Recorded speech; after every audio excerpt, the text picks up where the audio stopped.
Hey folks, it's Thomas, welcome back to the channel, and it's getting close. The start of the new academic year, at least in the Northern Hemisphere, is fast approaching, and in my ripe old age of a 5th year astrophysics student, I'm starting to get a little bit nostalgic for when I was in your position about to start university for the first time. So I've been thinking about what I was like in summer 2018 and starting to think about some of the things I should have done before coming to university. So in this hopefully not too long video, I'm going to go over 10 things that you should do before going off to university. Number 1, clear out your room. If there's one thing that's true of most people by the time you reach 18, it's that you have too much stuff. You'll have stuff you've had for years that you're just not using, you've not used in ages. A mistake that a lot of people make is bringing far too much stuff to university. And this is a mistake because university accommodation in a lot of cases is just not very big. You've not got a lot of space. It's quite nice to get rid of a bit of clutter, clear out your room before you move off to university.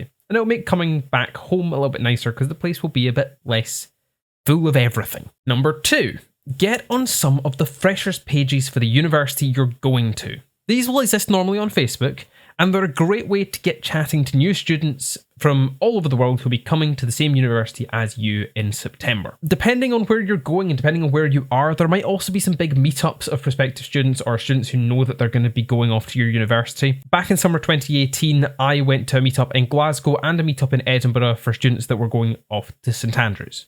It was a great opportunity to meet people, and while I'm not friends with a lot of the people that were there, it was nice to actually get to meet some of the people that will be there. Obviously, be careful who you go and meet, stranger danger and the internet and all that stuff. Don't just meet up with random people. Make sure there's actually a lot of people going. There will also be older students in these groups, normally people who are on hall committees for halls of residence or committees for student societies.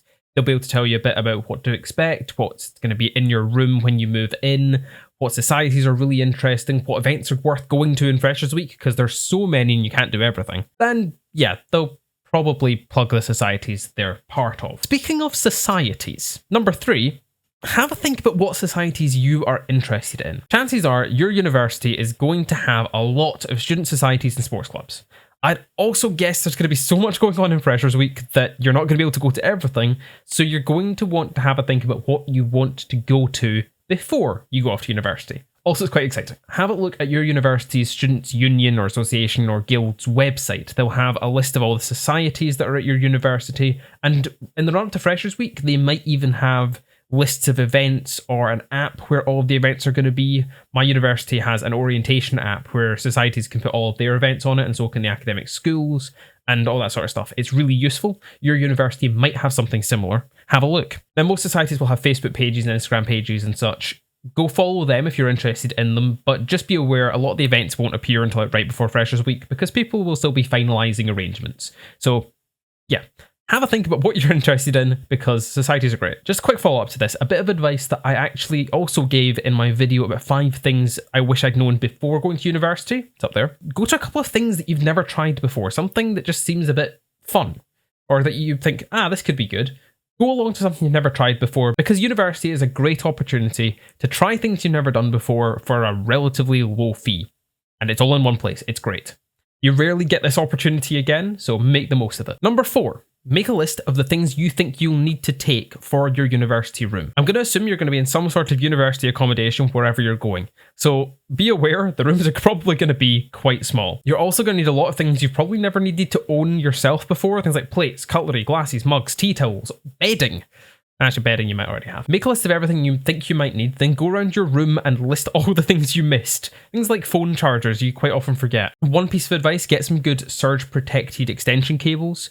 One thing that's common to quite a lot of university accommodations and student flats and such is that they just don't have enough plugs, especially if you're like me and have, well, a lot of tech. Get some extension cables and make sure they're good ones. I'm not in halls at the minute. I'm living with an extreme case of this where there are 2 sockets in my room right now. Extension cables are very much a useful thing to own. Number 5, make a plan for how you're getting to university and work out what you can bring, what you need to bring, and what you can buy when you get there. This is sort of following on from the figure out what you need for your room. Something you might not realise until you get to university is that every supermarket knows when the students move in. And suddenly, their homeware section triples in size. Everything from toasters to microwaves to just cutlery and plates. So work out what you need to bring. Bring the things you can't just get on arrival. Bring your computers, your clothes, your sentimental things that will make your room feel a bit more homely. Then think about what you can get when you arrive. Do you need to bring a full set of pots and pans? There might already be some in your accommodation.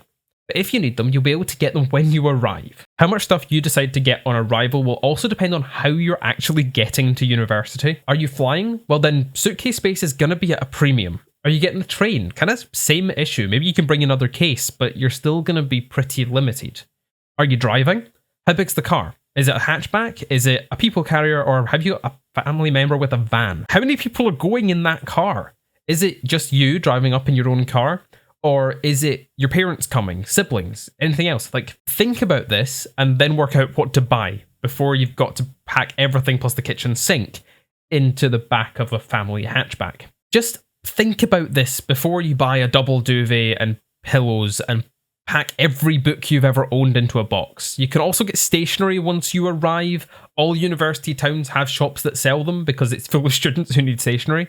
Don't cart 6 A4 notebooks the length of the country. Number 6, work out when you need to start the packing process. Laundry takes time to dry. The process does take longer than you think. Packing to move across the country is not something you can easily do the night before. Not unless you want the first thing you do when you arrive to be laundry. And trust me, you don't. You don't want the first thing you have to do when you move into your university accommodation to be work out how to use the washing machines. Work out what clothes you're taking with you and which ones you're leaving behind. Don't wear things you're taking right before you're about to move away. Work out how long it's going to take you to dry some clothes and make sure you do the laundry well in advance of moving out. Start packing things you're not going to need early. There are going to be things you're going to need until right before you move out. Things like laptop chargers, phone chargers, toothbrushes. But put things like books and bike helmets and clothes you're not going to wear into the suitcases in the week up to moving out, not at 11:30 the night before when you'd all run around like headless chickens. Number 7. Don't bring all of your advanced higher A-level notes with you. You won't use them. Trust me, you won't. This goes for pretty much every subject. At university, they're going to teach you new things. Even if they're recapping stuff, they're going to teach it in a different way. If you need to look something up, you're going to go and get a book from the library, or honestly, you're just going to Google it. Don't bring your high school notes. They're bulky, they take up too much space, they're a waste of space. You don't have that much space in your room anyway, you're not going to use them. Number 8, make time to see your school friends before you move away to uni. You won't see them as much as you think you're going to after this. You might see them every day at the minute. If you're still in school, there's a really good chance of that. They are a big part of your life, but it's going to get harder and harder to see your school friends, especially if you're all going off to different universities. It's also possible that you're going to drift apart from some of them. Yeah, I know you don't think you're going to now, but there's a good chance of that. You're going to go off to university, meet new friends, get new interests, and the people you were friends with in school won't necessarily be the people you're best friends with in 10 years' time. So make time for them. Go to the pub if you're old enough. Go out for dinner, go for lunch, go to the movies before you all go off to different places around the country. It's only going to get harder to see them from here on out, so show them that you value them. Number 9, have a look at the online module catalogue. This will give you a head start on picking your modules for your first year at university, and it means you're more likely to take ones that you're interested in rather than what the people you meet in Freshers Week are going to take. Depending on what university system you're in, this one's going to matter more or less. I'm Scottish and I go to a Scottish university. In Scotland, our first year, we take the subject that we've applied for and then 2 others. It gives you a sort of broader approach. It also means you can switch degrees if you don't like it far more easily than you can if you're just doing one subject. If you're going to have something like this, then go have a look at the module catalogues for your university and work out what's interesting to you. So you don't just pick what the person you met at the Astrosock barbecue in Freshers Week says, oh, I'm going to take this. Apparently it's easy. It means you'll get things that are more interesting and useful rather than just taking the DOS option. And finally, number 10. Make some time for your family before you move away. They're going to miss you more than you realise. Something that far too many people don't realise is how big an impact you going away to uni is going to have on your parents or guardians. They might not show it all the time and you might all be really bad at sharing feelings, but they do love you and they're going to miss you. So spend some time with them. Chances are you're going to miss them more than you realise as well. And remember to call them, video call them if possible, because they will really appreciate it. Way more than you think they're going to, they will. And if they don't know how FaceTime works, teach them. So those are 10 things to do before going off to university. There will be things that I've not thought of, so if you have any other suggestions, drop them down in the comment section below. Since you've made it this far in the video, you should probably hit that subscribe button and the bell icon next to it so you're notified for future videos, like my university Q&A. Drop your questions down below, I will answer them in a couple of weeks' time. If you're looking for something else to watch, then why don't you have a look at these two videos. One of them was picked out by me and one was picked out by the algorithm. All that's left for me to say now is thank you very much for watching this video, give it a share, give it a like, and have a very good rest of your day. See ya!